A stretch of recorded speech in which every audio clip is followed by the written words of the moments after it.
Assalamualaikum warahmatullahi wabarakatuh.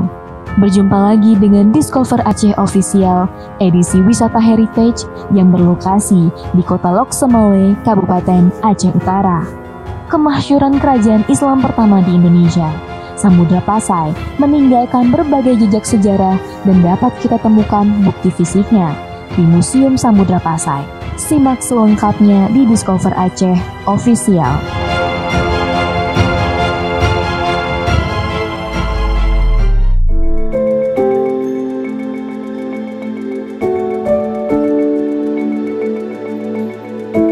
Assalamualaikum warahmatullahi wabarakatuh.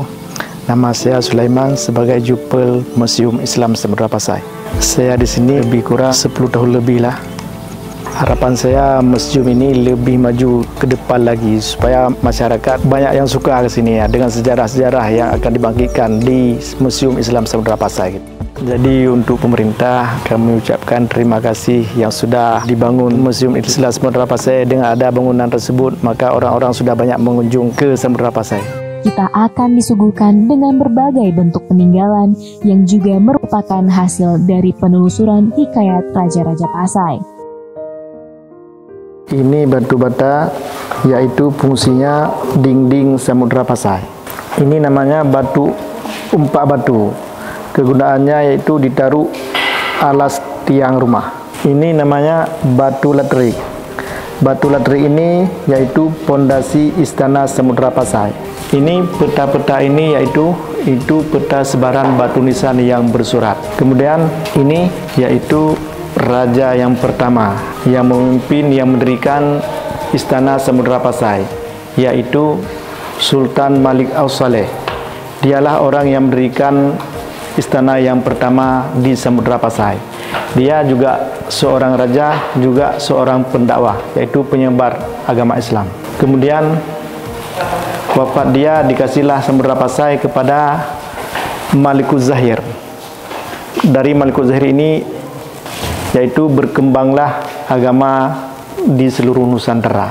Kemudian wafat dia dikasih Samudra Pasai kepada Zainal Abidin. Dia berkuasa lebih kurang 50 tahun. Yang kemudian wafat dia dikasihlah Samudra Pasai kepada Malikah Narisha. Dia seorang perempuan.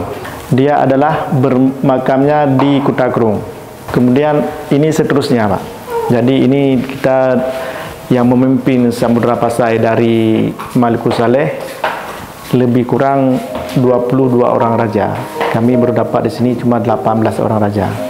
Jadi 4 raja lagi masih dalam pencarian. Sungguh luar biasa, silsilah para raja lain yang juga masih dalam proses pencaharian. Kisah karismatik yang begitu panjang. Selain itu, kita juga akan menemukan peninggalan adat dan budaya Aceh Utara yang terus dilestarikan. Inilah gambar komplit makam Ratu Narisha yang bertempat di Kutakrung. Dari tempat sini lebih kurang 600 meter ke depan lagi. Di komplit ini ada makam yang paling pendek, juga ada makam yang paling panjang. Makam yang paling pendek yang bernama Ahmad Purmandala, itu di samping makam Ratu Narisha. Ini komplit makam Sultan Sumatera Pasai periode ketiga, bertempat alamatnya di Blangme, Melasa Macat. Sini sangat banyak raja-raja. Ini batu peta ini yang dibuat oleh Sultan Mansur Shah di tahun 1849. Peta ini yang asli di Turki.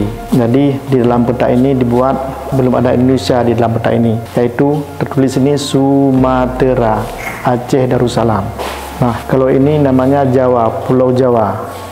Kalau ini Bugis, namanya Bugis. Ini adalah Pulau Niuf, ini Lingkah. Yang kecil-kecil ini apa juga nih? Ini bandar. Istilah sekarang pelabuhan-pelabuhan. Jadi pelabuhan-pelabuhan di masa Samudra Pasai itu yang banyak di Sumatera, Aceh Darussalam. Ini yaitu replika batu nisan sebagus di Asia. Ini uang masa Samudra Pasai yang dicipta oleh Malikuz Zahir, yaitu daripada emas. Yang dicipta daripada emas diberi nama dengan dirham.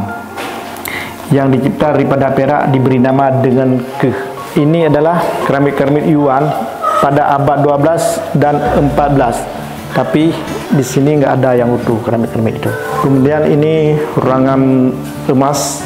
Ini yaitu pakaian-pakaian ratu-ratu di masa dulu seperti prik-prik, yaitu talotaku bohre, talotaku bunga mulu, talotaku bingme, juga talotaku 5 susun, dan ini yaitu boh duma, hari ini dikatakan dengan bros.